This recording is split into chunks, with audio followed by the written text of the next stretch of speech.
Today is Tuesday, which means that it's time for another live Q&A all about eBay and Amazon dropshipping.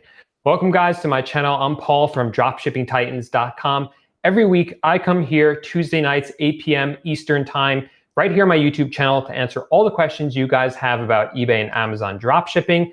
If you're here with me live, great to have you. Make sure that you drop your questions into the live chat so I can answer them for you tonight right away. Or if you're watching this later, leave a question in the comments section of any of my videos and I'll answer them next week during my next live Q&A. I do them every night at 8 p.m. Eastern time. If you want to make sure you don't miss the next live stream, make sure you do subscribe to the channel. I'm going to give it a few minutes for people to get in here, but I have some questions from the week that I want to start answering right away for you guys. So I had a question here from Roxanne. Roxanne said, I've been trying to sell things like I got offers and stuff, but I use PayPal to receive money. But it says it's holding the money until I send the product first. So are they making me buy it to send it? Or how does this work with PayPal? So Roxanne, it sounds like you're in what's called PayPal jail. The first 3 months that you start selling on eBay, PayPal wants to make sure, and eBay wants to make sure that you're a legitimate seller, that you're gonna keep your word and actually ship the items out to your customers. So what they do is they hold the money in PayPal until the item has been marked as delivered. So you have to upload a tracking number, and once it says it was delivered, PayPal will release that money to you. Now this is only for about 3 months, this PayPal jail. So once you get out of that PayPal probation period, they're going to release the funds to you right away. But just for this meantime, you're going to have to use your credit card or money that you have on your own to pay for the items before you can reimburse yourself using the money from PayPal. It goes very quickly if you do upload those tracking numbers and make sure that the items are delivered to the customers. Let's see who is here today. Okay, we got Queen Bee says here, welcome Queen Bee. Julia's here, welcome Julia. And Carl Meeks is back from North Carolina. Welcome, Carl. John is asking if I can do a video where I go into Zeek Analytics and show how to find items to snipe for profit. So Zeek Analytics is a software that is specifically designed to help you find items that are already selling well on eBay. So I can make a video about that. I do have one inside one of my courses, but I might make another one for the YouTube channel, so I'll put that on my list of videos. Good suggestion, John. And Jen Lester is finally here at a live episode. Welcome, Jen.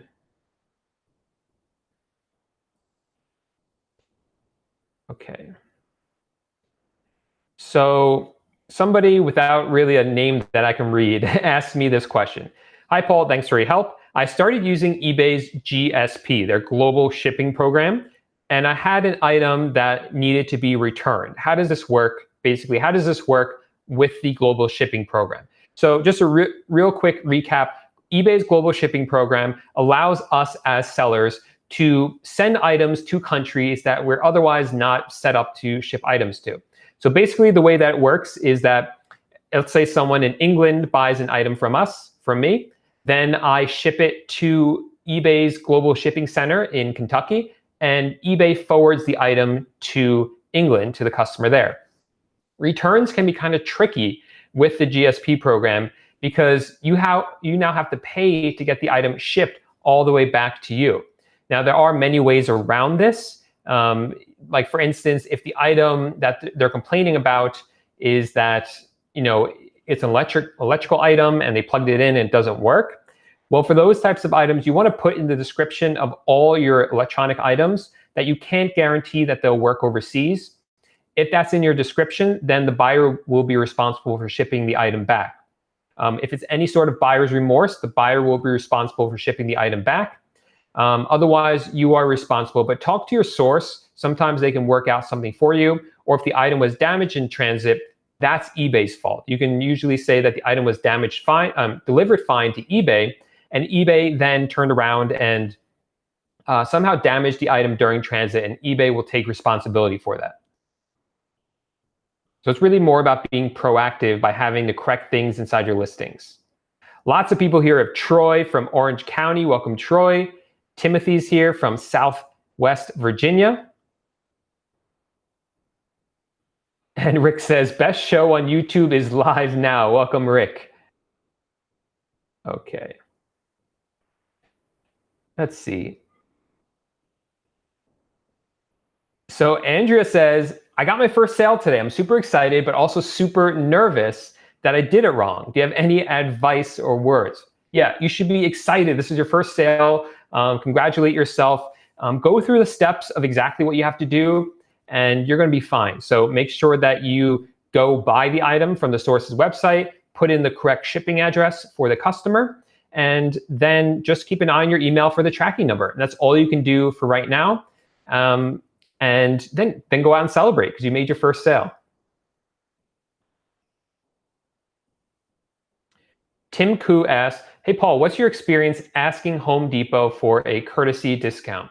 So Tim, in the past, well, last year, you used to be able to use competitors' coupons on HomeDepot.com, and that was great for a while, but then they stopped doing that. And then for a while, they would give you a courtesy discount of about 5% off. But that has become really, really difficult as time has gone on. They used to do saying like, oh, as a one-time promotion or offer for you, we'll give you 5% off this one order. But that has become increasingly hard to do. And so you can try it if you want, but my experience is you ask a lot of people, and maybe if you're lucky, you get one person for one order that'll give you 5% off.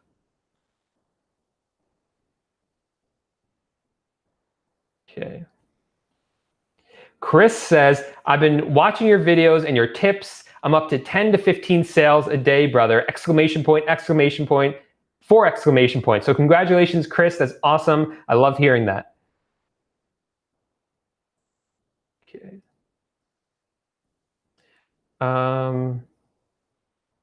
Okay.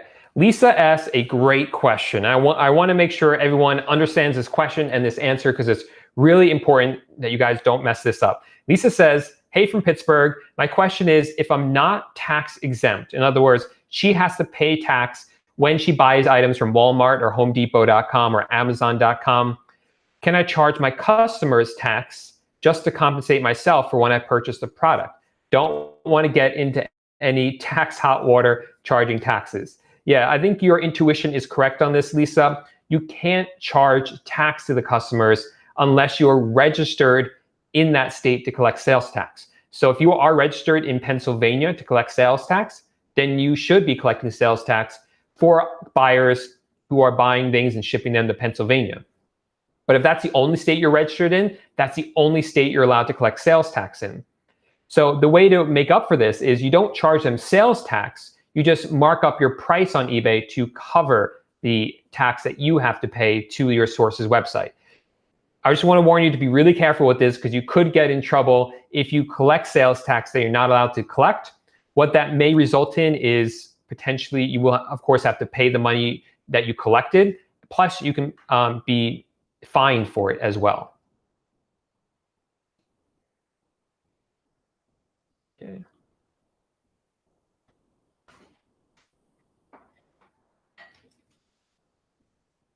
Okay, Phil says, I'm confused. I made a sale today and eBay email states it's GSP, but the address on the order in my hub says Portland, Oregon, not GSP. I thought GSP was Kentucky. As far as I know, Phil, the only GSP center is in Kentucky. You might want to check it again. Sometimes they send you the actual address for the customer, like it might say whatever in England or somewhere in Canada. And I know this confused me because it will show like Ontario, Canada. So just make sure that the email you got actually states the GSP center. I haven't seen any for outside of Kentucky, but then again, I don't handle my order fulfillment anymore. My VAs do, but I'll get in touch with them to see if anything like that has changed.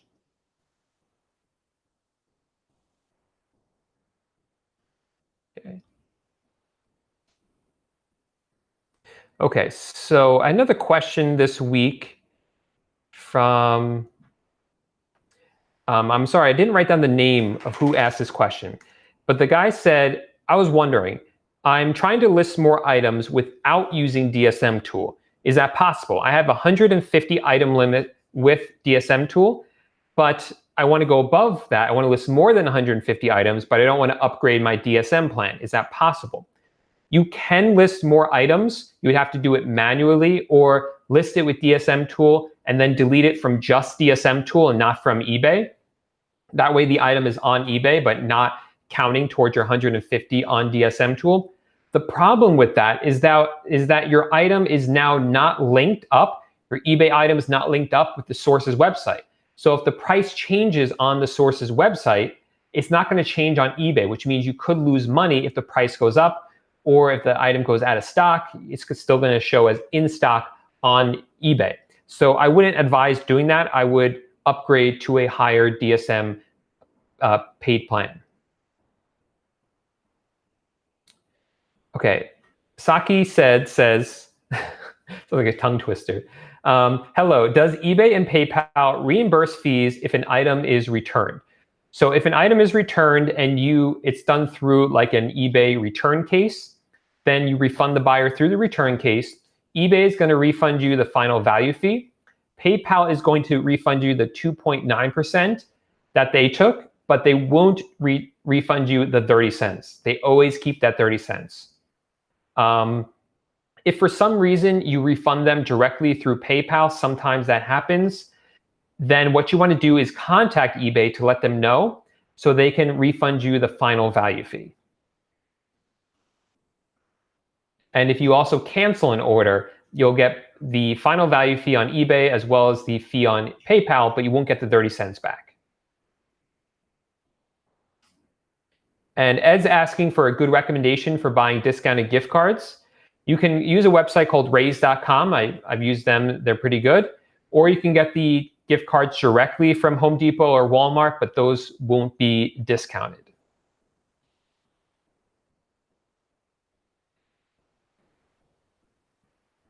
Okay. Okay. David's asking, is it safe to use any source to dropship from that's not Walmart, Home Depot, Amazon, like the typical websites? This is a great question, David. So what happens is that in the beginning, most people are going to use those websites because they're the most common ones and because those are the ones that a lot of repricing softwares like DSM tool do use. However, you can really dropship from any online retailer. Any other store that you can shop from online, you can dropship with. The question becomes, is it a reliable source to dropship from? And that's really what you have to analyze for yourself. So let's say you see that there's some great gear on BassPro.com, a website for like fishing gear. And you're thinking, maybe I want to dropship these items onto eBay. Maybe not a lot of people are drop shipping these items, so competition will be low. The first thing you want to do is see if there's a repricer that will allow you to do that. Now, I really like DSM tool because they have the sources that I really like. Those are Amazon, Walmart, and Home Depot. Those are my favorite sources, so those are the ones, and luckily DSM tool covers those ones. Something like Bass Pro Shop, they don't cover, so you would have to try another one like SKUGrid. The problem with SKUGrid is even though it kind of works, I don't like their interface as much as I like DSM tool. I really like DSM tool's interface and all the extra features that it has besides just listing and repricing. So that's kind of the trade-off that you get. One alternative is if you really like DSM tool like I do, you can use DSM tool for the core of your business for these main suppliers that you use. But if you want to try other suppliers, you can also use SKUGrid. There's nothing wrong with doing that.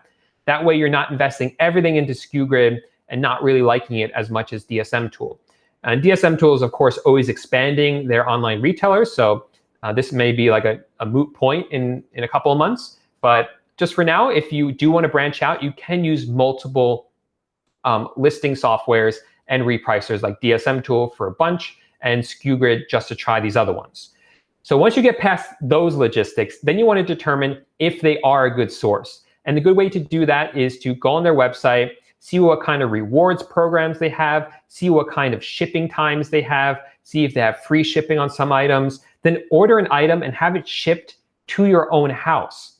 see how long it takes for you to get a tracking number, see how long it takes for the item to actually ship out, for it to be delivered, and then what it looks like when it gets delivered. Does it include the price in the box, or can you do a gift receipt? Did the item arrive damaged? Try calling them up and just making up something to try to get a sense of what their customer service is. Maybe call them and say, hey, I bought this item, it arrived damaged, or I received the wrong item, and then see what the return process is like. So that's what I would suggest you do if you want to try another source. I think it's a smart idea if that's what you want to do.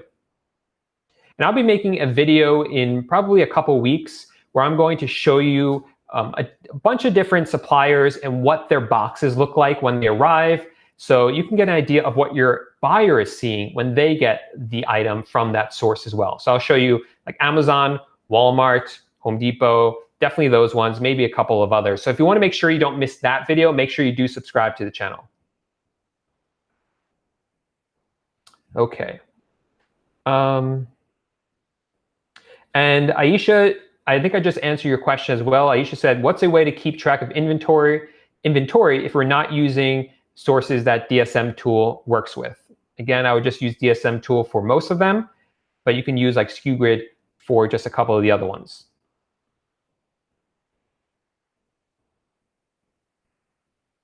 Okay. Oh, Nancy, I did not know that Nancy lived in Stockholm, New Jersey. It's not too far. Hey, Nancy.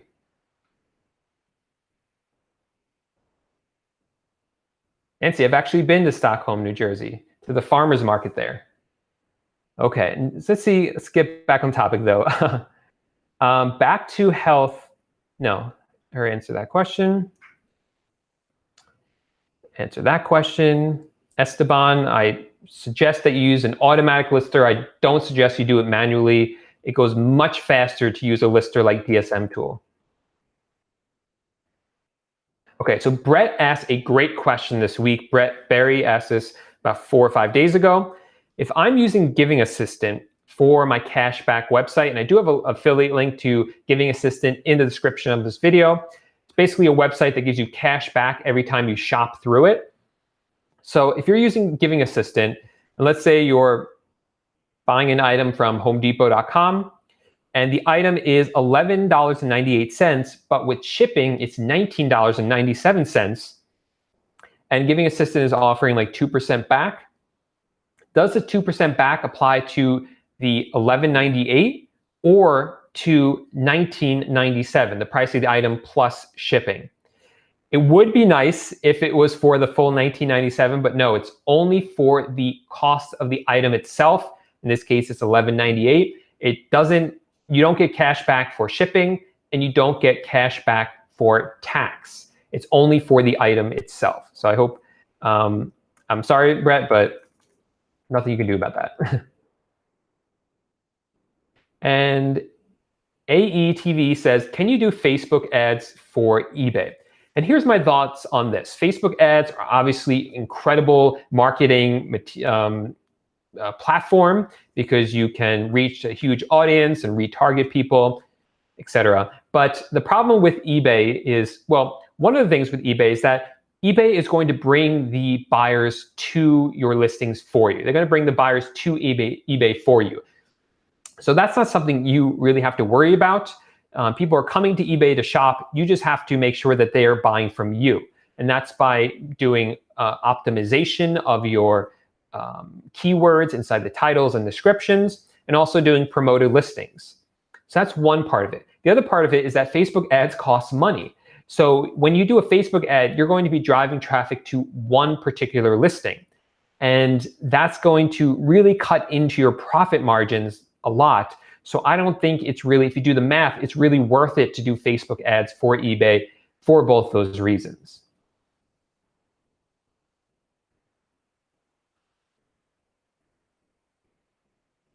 And Kate is asking since she lives in Ireland, what would make it more difficult for her to do eBay dropshipping if she's not in the States? Like, what are the hurdles to that? Well, Kate, first of all, one of the hurdles with that is that it's going to be harder for you to become tax exempt. So when you buy items from Walmart or Amazon.com, when I buy them, I don't pay tax because I'm tax exempt for most items going to most states. For you though, because you live in Ireland, it will be a little bit more difficult because you have to set up a business here in the United States, then get that business to become tax exempt. It's just a little bit more difficult when you're overseas doing it than if you're over here in the States. So that's really the biggest hurdle to getting started with eBay dropshipping, is that tax exemption.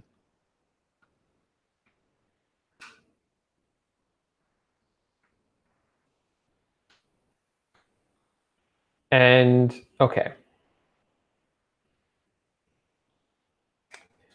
And Aisha says, smash that like button. Yeah, guys, if you are enjoying this video, if you like what I have said or found some value out of it, I would appreciate it if you do hit that like button.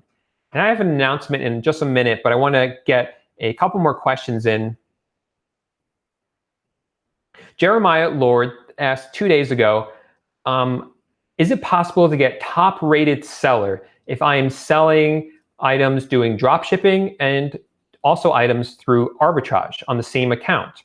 So when he says arbitrage, I'm assuming he means he's going out to thrift stores, garage sales, clearance stores, buying items and shipping them to customers on eBay and selling them that way. And with that method, he has the item in stock. So Jeremiah, you can ship out the item the same day, which means that's very easy for you to get top-rated seller. As a drop shipper, on the other hand, you don't have control over when the item ships out. You have control over when you order the item for your customer and when you upload the tracking number, but you can't upload the tracking number until the source, like Walmart, actually ships out the item. So it is really hard to get top-rated seller as a dropshipper. It's not impossible. I have seen it before, but it's really, really rare and really hard. So I would suggest that if you already have an established arbitrage eBay business, that you set up a separate account for eBay dropshipping so that you don't lose your top-rated seller on your first account.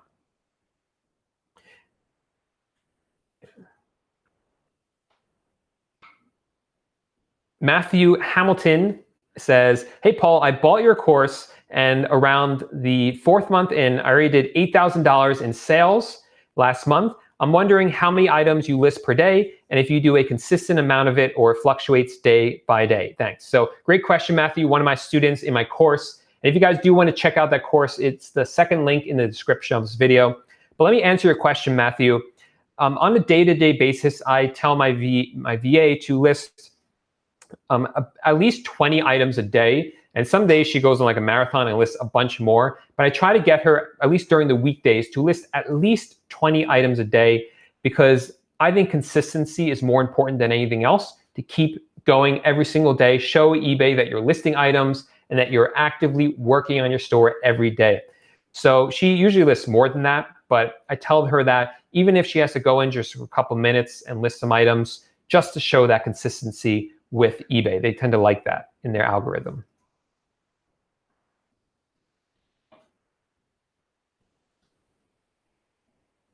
Okay. And Dan says, what is the best cashback credit card? I think one of the best ones, if you have a business account with Capital One, you can do a Capital One 2% back credit card, Spark something 2% back card. And I think I got $500 when I signed up for that card as well. It's 2% unlimited. It's really great. So I did want to make a quick announcement for you guys. If you notice underneath this video, it says that I am at 10,000, over 10,000 subscribers now. So thank you so much to everyone who has subscribed to my channel. And if you want to become part of the tribe, make sure that you also subscribe.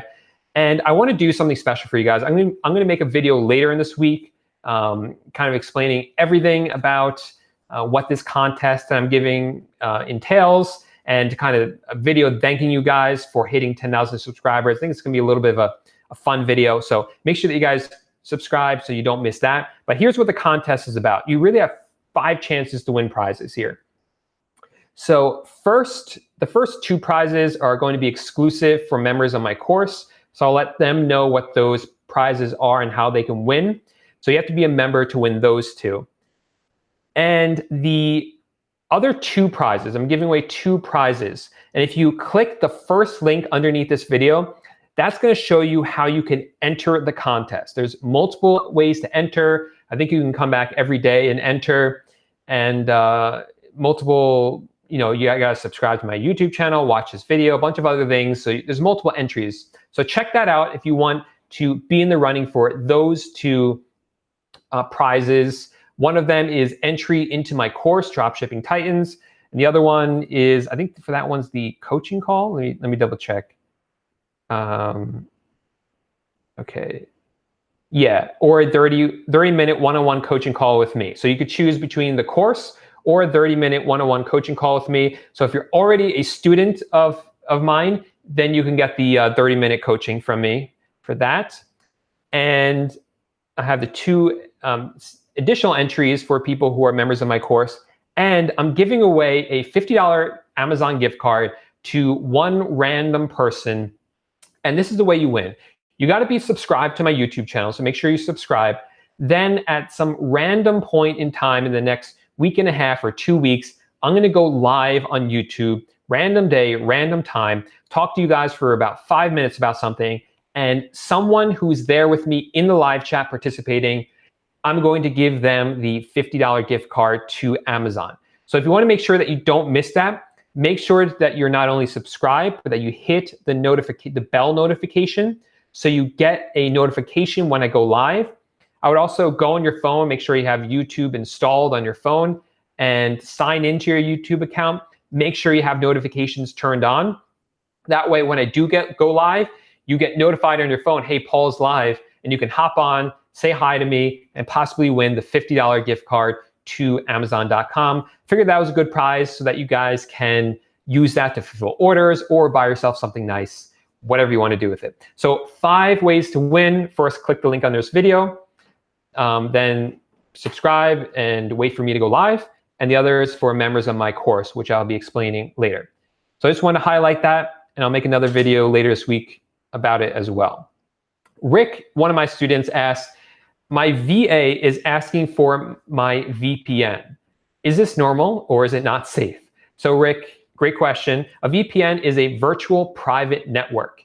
It allows you to basically go online without anyone knowing who you are in terms of your IP address and some other stuff that I don't fully understand, but I've heard it makes browsing online much safer.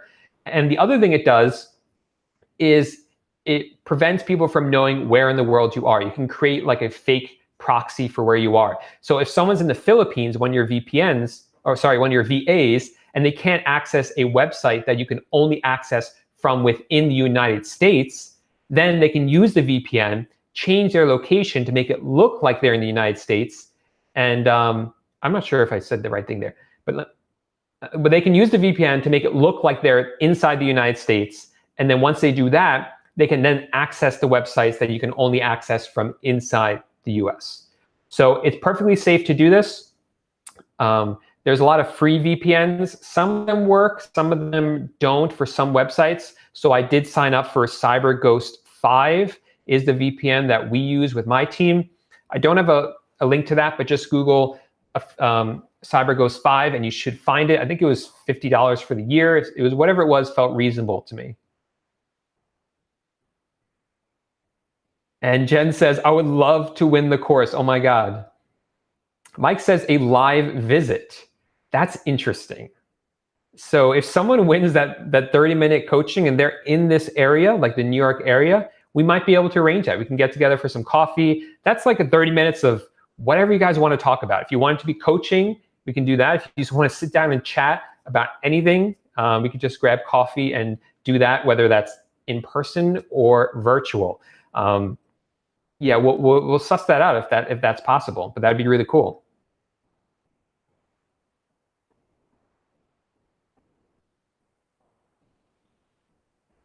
And Aisha says, both your courses are awesome, still having to finish the virtual assistant course and get ready to convince myself to give up control. Yeah, Aisha, giving up control and allowing virtual assistants to work on and run parts of your store without you is a scary step to take, but I'm telling you, it's totally worth it to allow them to run parts of your business for you that should really be automated so you can focus on the parts of your business that really help grow your numbers. So convince yourself, at least try it once. There's no harm in at least trying it. And I promise you, it's going to be worth it.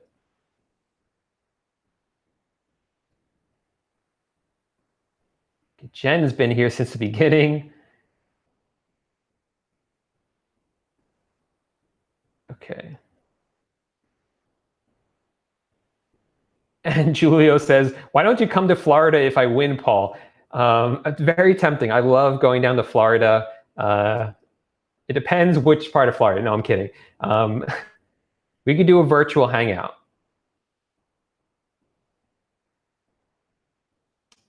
Okay.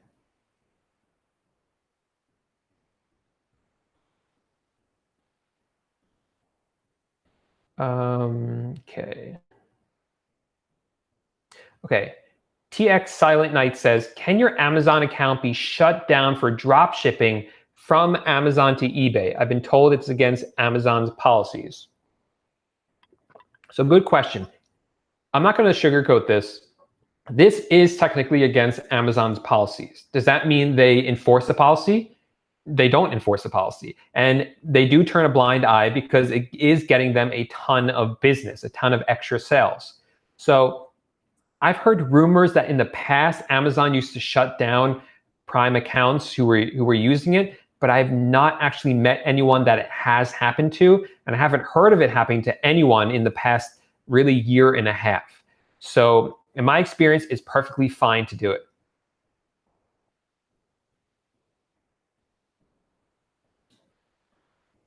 Okay. Okay, let's see what I say. Oh, and I should also say this, I'm supposed to say this, the contest is not being sponsored by YouTube, it's being sponsored by the course, and that's it. I'm supposed to say that.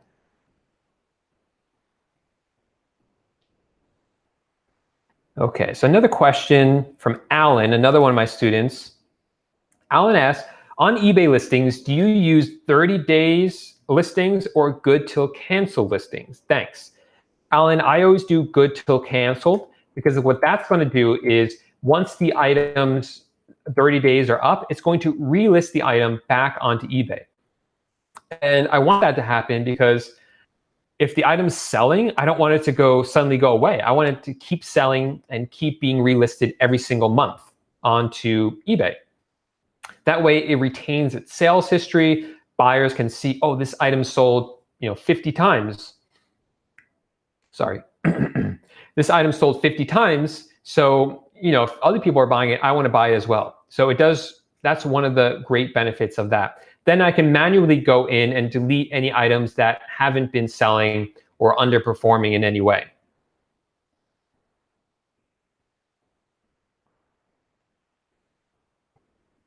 And Luxury Card Store, in reference to what I was saying about Amazon and how it's against their terms of service, but people do it anyway. Luxury Card Store says, just don't use your Prime account. And I would actually say that it is okay. I do use my Prime account to drop ship from, and so do a lot of my friends and people I know and students of mine, and they haven't had an issue with it.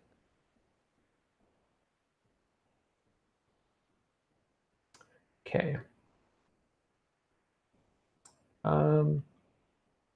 Okay, Victor says, bought both your courses and they are awesome. Thanks, Victor. Just hired a customer service VA. DSM tool is great for my other VA work, but for customer service, it's clumsy. What do you think of Reply Manager, or your thoughts on customer service software?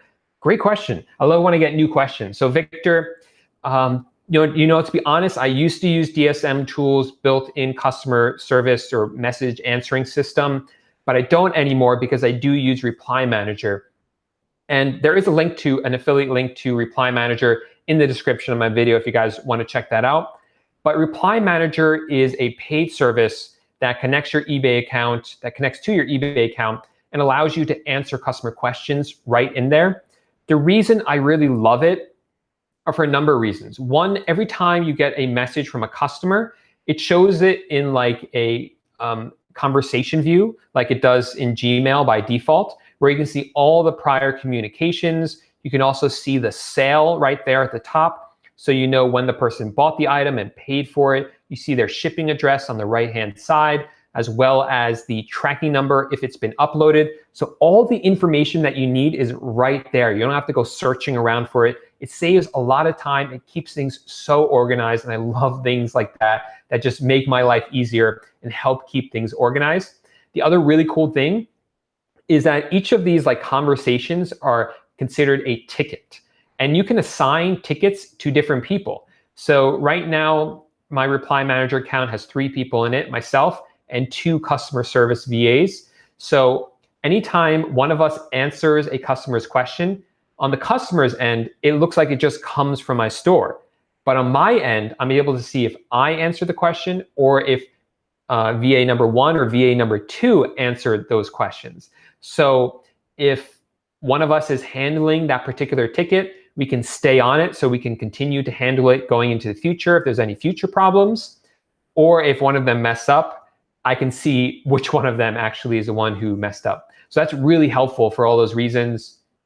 And yeah, I guess that's all I have to say about it. I really, really like it. It is $20 per user per month, and you have to have a minimum of 3 users. So it is $60 a month, which isn't really feasible for some people that are just new. But once you scale up to the point when you need it, you will be able to afford it. And I can't say enough great things about it. I really love it. Okay.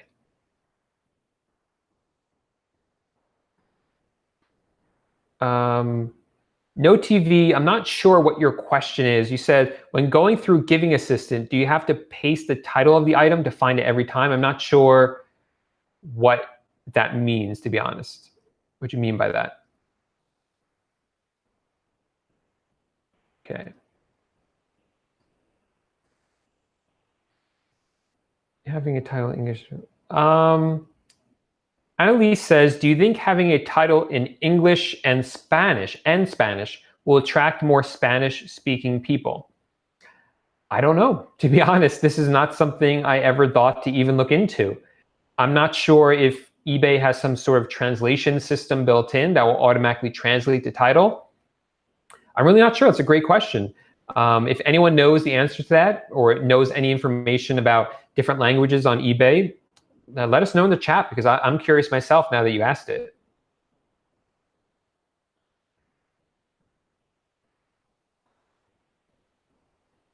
Okay, David King says, when choosing a product to list from sources, is it a good strategy to list items that are seasonal after your product research? So I think what David's saying is he does some research, sees an item that's selling really well, but it's a seasonal item. Maybe it's the winter and it's a snow shovel, or it's a summer and it's like a slip and slide, something like that. Should you list these? I say absolutely. If it's selling, I'm going to list it. And the seasonal items, the great thing about them is you're going to get a lot of sales really quickly with them. And yeah, in a month or 2, you're not going to get any more sales, but so what? Then you delete it from your store and you had a great run with that one item, and then you can list it next year. Maybe write it down and try it again next year. Or next year comes around, you'll do more product research and you'll find it again and list it again. But yeah, if it's selling, absolutely you should list it. The only problem is that with the seasonal items, they do tend to go out of stock more frequently than non-seasonal items. And I haven't noticed this as a big problem in the summer or for winter items, but for some reason I found the biggest holiday that was a burden for me was Halloween. For some reason, Halloween items would go out of stock really quickly, or I always had stock problems back then, but I was using a different software back then, so maybe that was why. So I'll have to take a look at it again this year on Halloween.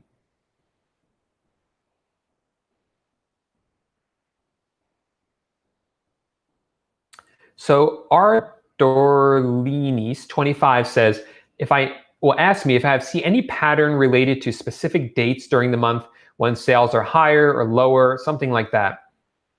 And I tried to analyze this before. I used to think I had it all figured out, but in the end, I don't really see too much of a pattern. I used to think that weekends were slow, and then I thought weekends were good for sales, and then I thought that Mondays were slow. I guess in general, I would still think that Mondays are a little slower. and that Sunday nights tend to be good, but really it's really hard to nail down a pattern with sales because there's eBay runs promotions sometimes. There are holiday weekends, which affects things. The weather affects things. If people are inside, they're more likely to spend money. If it's beautiful outside, like the first beautiful day of this year, I just noticed lower sales. And I know it's not the same weather all over the country, but I would just imagine that a lot of people were outside enjoying the weather that day.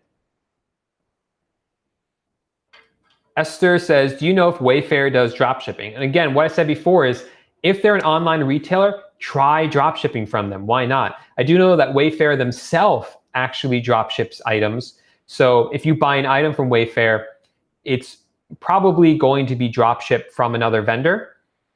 But yeah, try them out. I've heard people having success with Wayfair, though I haven't ever used them personally.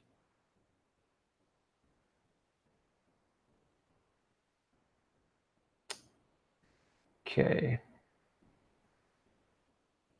And Med says, inside my course, there's no information about AliExpress. What do you think about AliExpress? So I haven't talked about AliExpress in the course because it's not my model of dropshipping. With AliExpress, you're not dropshipping from an online retailer, which is what I teach how to do. You're really dropshipping from another country. So the items are going to get to the buyers in the USA much slower. This may or may not be a problem, to be honest, because it's not something I've ever experimented with. I just never liked the idea of telling a customer they had to wait 3-4 weeks in order to get their items. But some people are saying that, sorry, give me a second.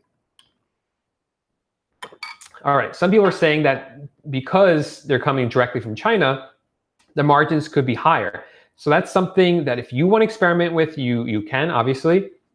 It's not something I want to experiment with right now because I don't want to increase my handling times that much, and because I have such a good system worked out with retailers here in the United States that I've had a good working relationship with and that are working really well for me. Okay. And Danny asked how many stores I'm currently running. So I have 2 main stores, and then I have a store that I was trying like a new experiment with, but that one didn't work out. So I'm not using that store. That one's I'm just using to buy things if I ever buy things on eBay. And then a 4th store, which is just a teaching store. So anytime I make a video and you see the inside of my eBay account, that's my teaching store. TX Silent Night, I've never tried Web Seller Guru. That's a software like DSM tool, but I can't say one way or the other anything about it because I've never tried it. Okay. Lots of questions rolling in. I'm trying to get to as many of them as I can, but we only have about 20 minutes now. And Marco says, hi, Paul, are promoted listings the best way to boost sales? I think promoted listings are a great way to boost sales. I made a video maybe about a month ago explaining what I did to boost my sales back up after I saw a decline in sales. So if you want to check out that video, I'll put a link to it up here after I'm done with this one. So yeah, check out that video.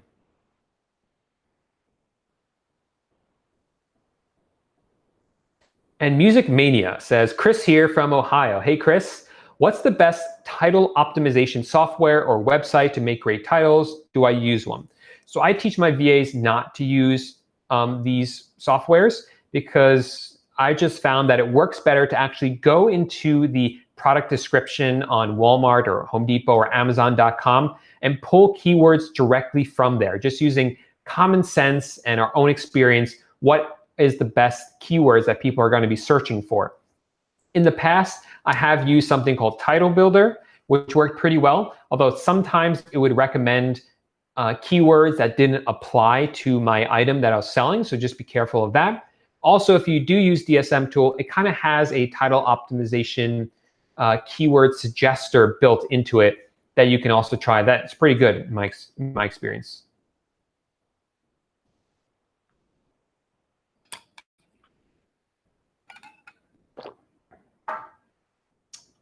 Okay.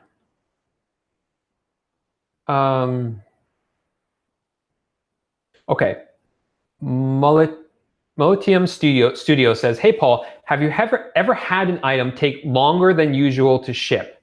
I have an order that's supposed to arrive today to a customer. However, there's been no shipping updates for a week. What do I do? So what you want to do in this case is if the item was supposed to ship out and you haven't gotten a tracking number, contact the supplier. Ask them what's up and what's going on. A lot of times they'll tell you maybe there's some issue and they'll get you the tracking number, or they'll move things along for you. You just got to ask. You won't know until you ask. So definitely contact them to find out. If they tell you, oh, this item has a longer than normal handling time, it says it in the description and maybe you missed that, then you want to go into eBay then, go into that listing and adjust the handling time for future purchases so it doesn't happen again.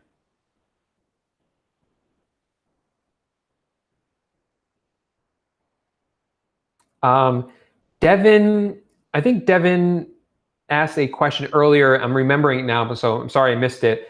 Devin says that when he tried to get tax exempt on Amazon, they asked for some sort of proof of employment, and he's wondering what proof that is. And to be honest, I don't remember doing that when I signed up for the tax exempt program. I'm not sure why they're asking you for it. I can't answer that question because I really don't remember doing that when I signed up for Amazon's tax exempt program. You could try contacting them to try to figure out why that is.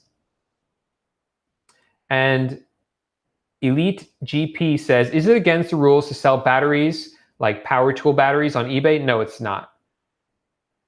Or to use the word food in the titles? I don't think it's against their rules, but I would look that up. I'm not sure why you would think that unless it could be a rule that I don't know about. But as far as I know, there's nothing wrong with putting the word food in the eBay title, but just try Googling it. That's what I would do. Rodrigo says, does it make a difference if you use 1% versus 10% on promoted listings? So in other words, you can run a promoted listing campaign. This will help boost your sales up if they slow down.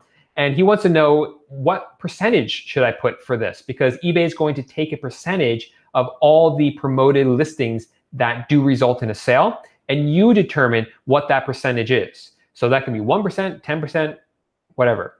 So he wants to know if there's a difference between 1% and 10%. And yeah, so the obvious difference is that they're going to take more with 10%, right?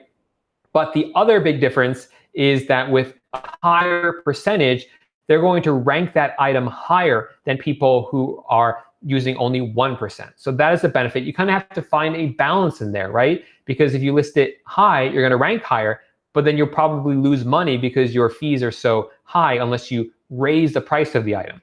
If you lower it down to 1%, then that's going to at least get you on the promoted listings, get you into promoted listings, and it's not going to cost you too much. I found that running 1% or 2% works fine just across the board.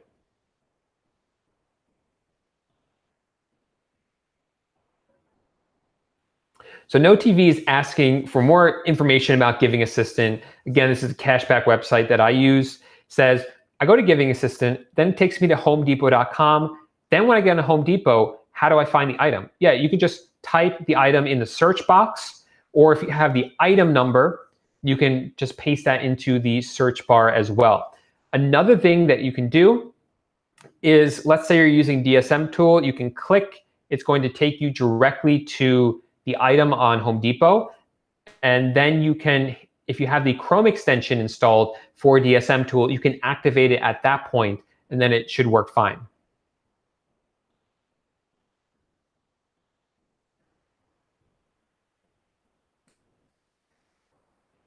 Okay.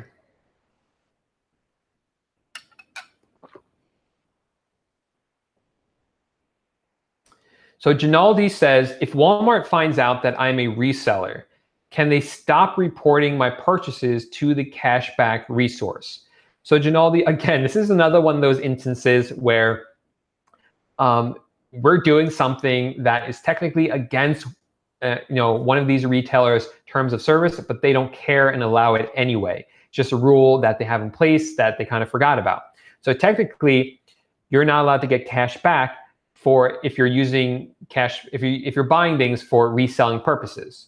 But these online websites like Walmart don't enforce that rule. So they're not going to report you for it. They're not going to tell Giving Assistant not to give you the cash back.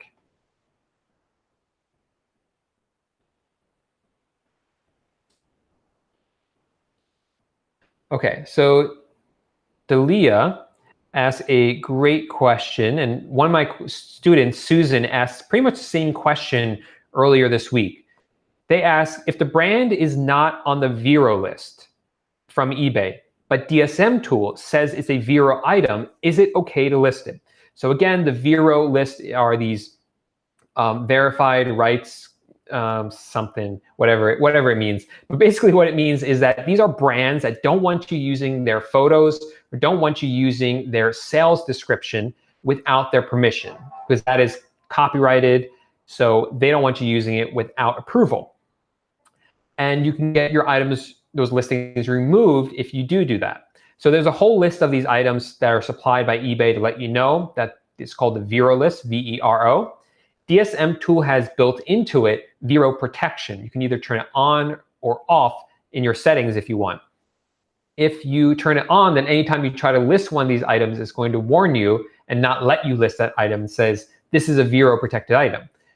Delia is saying that she tried to list an item that's not on eBay's list, but DSM Tool is saying that's protected. And as far as the way I understand it is that eBay's list is not comprehensive, and that DSM Tool is, creating a new list that not only includes eBay's list, but also other brands that have, reached out to sellers and said, you have to take this down, otherwise you'll get in trouble. So I would say that if DSM Tool is telling you not to list it and you're worried about Vero, then you shouldn't list that item. Some people, even if it's on the Vero list on eBay, will still list that item anyway and take that risk just to try to get some extra profit. That's totally on you whether you want to do that. Again, eBay might remove that listing and you could potentially get in trouble for it. So guys, we have 98 people here. So thanks everyone who has come out. And again, if you're getting value out of this, make sure you do smash that thumbs up button right underneath this video just to show your appreciation.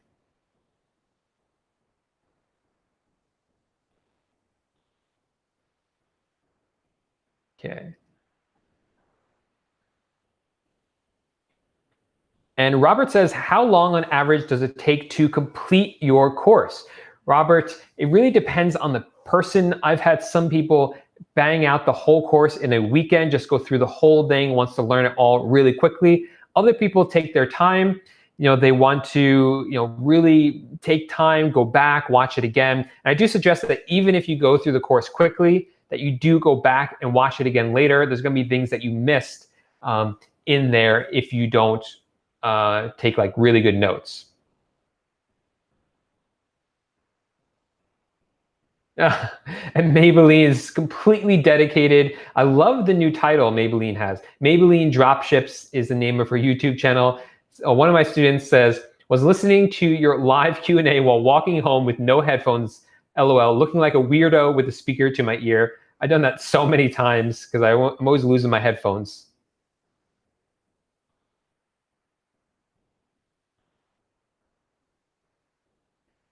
Okay.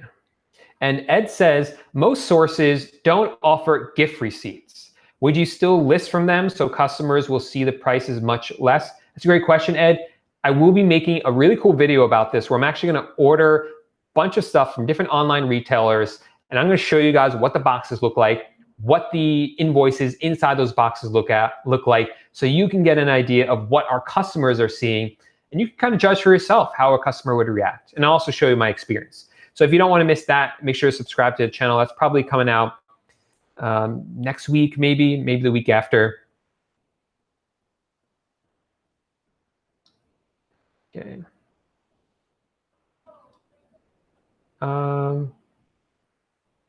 Okay, Min says, what's up, Paul? You the man. Hey, Min. Min sang me a birthday song on my birthday. Really appreciate that. Okay. Okay. Another question. Well, that was all of them. So let's see if any more in these live chat. And Rich Clarify says, eBay will only remove the item that's on a Vero list if someone contacts the owner of the, owner of the copyright, yeah. If the copyright owner contacts eBay and tells them to take it down. And Anli says, is Kmart a good retailer? As far as I know, they're really good. I haven't really used them too aggressively. I tried them a little bit in the past, thought they were okay. I never really found my groove with them, so to speak. But I have had some friends who've had really good success with Kmart and Sears, those two. But those are ones I have not really gone aggressively with.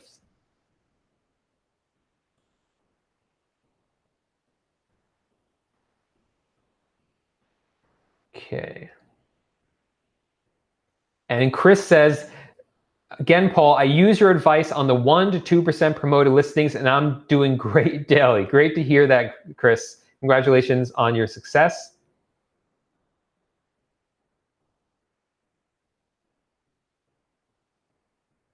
Okay.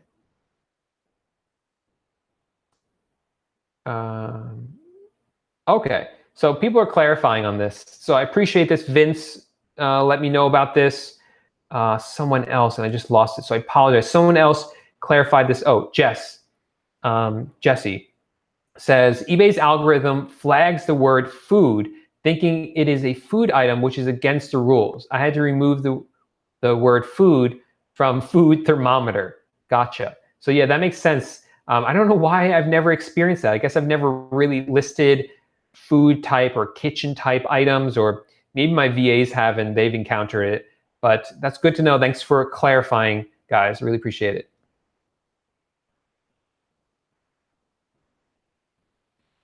Okay.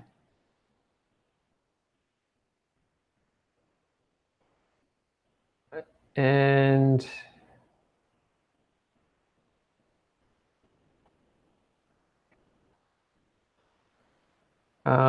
Al says, have my sales rebounded since eBay's algorithm change on April 20th? Yeah, for the most part, they have gone up. They then went down a little bit and then seemed to go back up. So things seem to be doing almost as well as they were before. Not quite where they were, but for this time of year, that's kind of to be expected. So yeah, looking pretty good moving into the summer. Okay, so just about at the hour now, 2 minutes to 9. So I think we're going to call it a wrap for tonight. Thanks everyone for the great questions. And for everyone who's turned out, we had, I think at its peak, 199 people. So that's awesome. I love having you guys here. Lots of great questions. If you got value out of this, make sure to give the video a thumbs up. And again, I'm having a contest, so thank you guys for hitting 10,000 subscribers. The first thing you should do is definitely subscribe to the channel and hit that bell notification.